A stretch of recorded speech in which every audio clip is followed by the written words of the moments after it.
Salve família, aqui quem fala é o Davi e seja muito bem-vindo ao nosso humilde canal. Meus irmãos, a senhora encarando tá ali fazendo umas comprinhas no mercadinho, comprar umas batatas pra gente. E essas imagens que vocês viram aí, elas são do Hospital da Restauração no Recife, aqui em Pernambuco.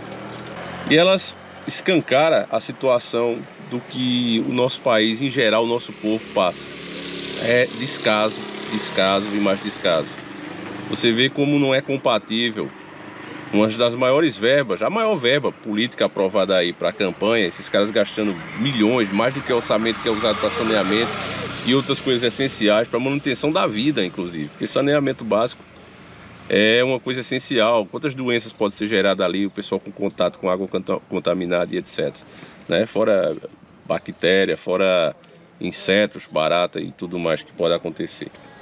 Mas esses caras acham mais importante dar essas verbas trilionárias para que mesmo aqueles candidatos sabem que não tem chance nenhuma de ganhar, porque é isso que funciona. É exatamente assim que funciona. Aquele candidato, ele sabe que não tem chance nenhuma de ganhar, mas ele quer ir. Por quê? Porque ele sabe que o que vai sobrar das campanhas ali, nota superfaturada e etc, já é o suficiente, já valeu a pena, mesmo que ele não ganhe. Por isso que às vezes, né, gente mais ingênua pergunta, mas por que esses caras ficam se candidatando, sabe aí que não vai ganhar nada? O partido finge que acredita na vitória do cara. Não, a gente tá aqui concorrendo para ganhar e a gente acredita que vai mudar no segundo turno, que vai ganhar, que o povo vai mudar de ideia. Ele sabe que não tem chance nenhuma, mas compensa, ó, por causa disso aqui, ó. Eu e você estamos pagando para esse cara se candidatar, mesmo sem chance nenhuma de vitória. Entende, meus irmãos? É assim que acontece nesse país. Agora eu acho que mais do que honestidade até, mais do que o país apurar mais dinheiro, a situação que poderia resolver a regra, a atitude que poderia realmente resolver isso, era uma só, era uma medida só. Começasse a partir de hoje, usar o exemplo do ex-prefeito de Colatina, o Sérgio Meneghelli, né? Que quando tinha algum problema de saúde, ele ia direto na rede pública, mesmo tendo um salário de prefeito, sendo um homem que tinha condição de frequentar um hospital particular, ele fazia questão de ir para um hospital público, pegava a senha e dizia: não, nem quero que me atendam primeiro do que os outros, eu vou sentar e vou aguardar pela minha vez. Se você visse pai de prefeito, mãe, esposa, filhos em redes públicas e o prefeito fosse lá buscar, como eu e você como cidadão comum, fosse lá buscar e visse o filho sem atendimento, ele que sabe quanto aqueles médicos ali receberam para estar ali e não está faltando médico, eu garanto para vocês que a situação mudaria, meus irmãos. Mudaria para melhor. É só criar uma regra: homem público tem que usar serviços públicos, somente. Nada de plano de saúde como eles têm aí, vitalício, né? Os caras têm os melhores planos de saúde para frequentar os melhores hospitais do país, tudo particular, rede privada, e ainda vitalício.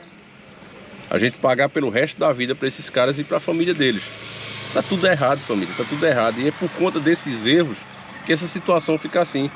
Porque eu garanto para você que no dia que esses homens estivessem ali nas filas, sendo vítima de descaso, faltando aspirina, faltando um comprimido feito um dipirona, numa rede pública dessa, e ele soubesse que o pai, a mãe e os filhos estão precisando ali, a esposa, a coisa mudava, meus irmãos. Porque aí eles iam para cima e ia ter fiscalização. Mas como aqui no Brasil o poste mija no cachorro, literalmente, né? A pipa empina o menino.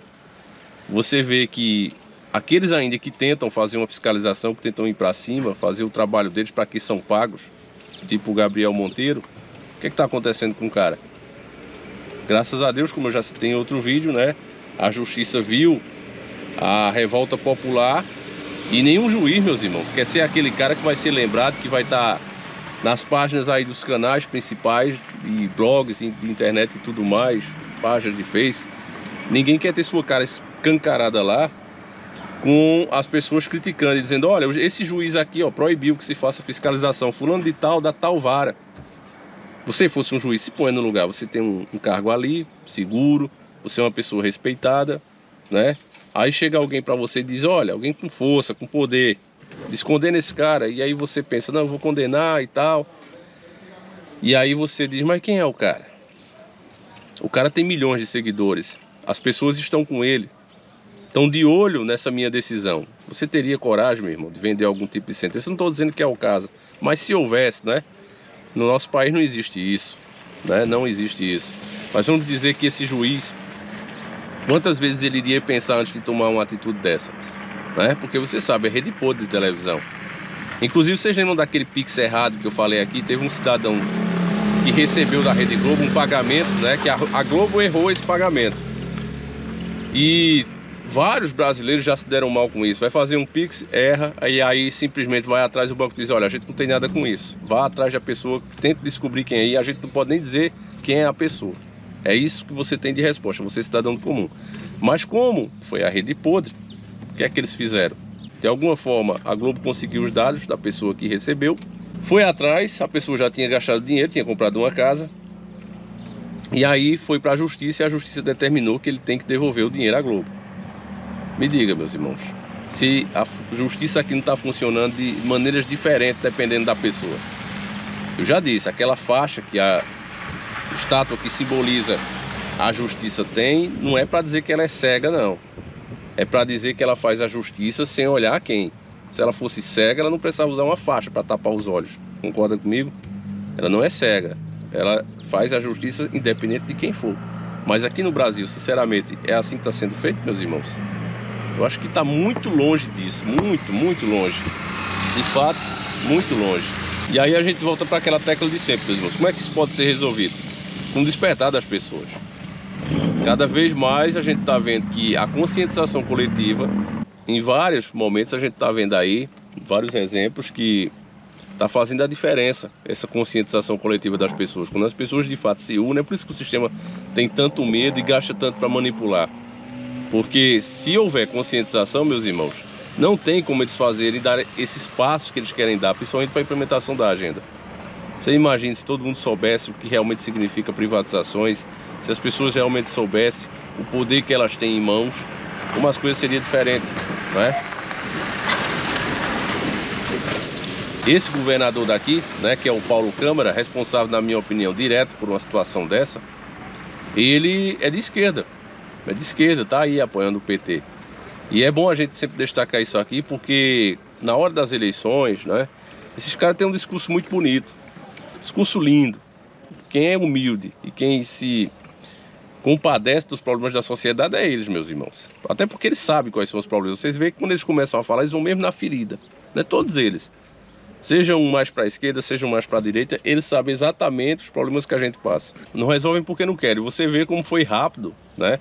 E comparado aos prejuízos que se tem aqui no Nordeste pela seca, e teve a transposição do Rio São Francisco, e se dependesse dos coronéis do partido do PT, por exemplo, nunca teriam feito, ficava só engromando e usando aquilo ali para ganhar voto. Mas você vê que comparado aos prejuízos, o gasto que se teve ali foi muito barato. Agora, a situação, né, deixar o pessoal precisando, dependente daquilo ali, é muito bom para muitos políticos, meus irmãos. O primeiro cara que começou a fazer a diferença nessa questão, tentar mudar essa situação do nordestino, eu me lembro como hoje, foi o Ratinho, naquele programa Ratinho Livre, né, aquele primeiro que ele tinha. Começou a furar poços artesianos, se juntou com um monte de empresários, pessoas que faziam propaganda lá no canal dele, né, no programa dele, e começaram a furar poço artesiano. Começaram a furar e fazendo, aí foi o governador e disse: olha, vocês estão acabando com o meio ambiente, vocês não podem mais estar furando poço aqui sem a minha autorização não. Proibiu e ponto final. Porque no ritmo que eles iam, abrindo um atrás do outro, o problema com a água ia acabar. Então colocaram como destruição do meio ambiente. E hoje, inclusive, se você for furar um poço artesiano aí na sua casa, você tem que pedir autorização, meu irmão. Na sua terra, né, no seu sítio. Você tem que pedir autorização. Isso demonstra pra gente, meus irmãos, que a última coisa que eles estão pensando, de fato, é no bem-estar das pessoas. E aí vai, desde propriedades privadas até os hospitais públicos. Todos os setores, porque quanto mais o povo precisa, quanto mais o povo depende deles, mais eles têm essas pessoas no cabresto. Isso é que é o mais triste, meus irmãos. O choro de uns é o sorriso de outros, é a alegria de outros. E é por isso mesmo, meus irmãos, que a gente precisa falar desses assuntos. Eu peço a você que entende isso, que compartilhe esse vídeo, que mostre para mais pessoas, para ver se a gente gera esse consenso no meio da população, tá certo, irmãos? Então, compartilhe esse vídeo, eu vou ficando por aqui. Um abraço e a gente segue junto.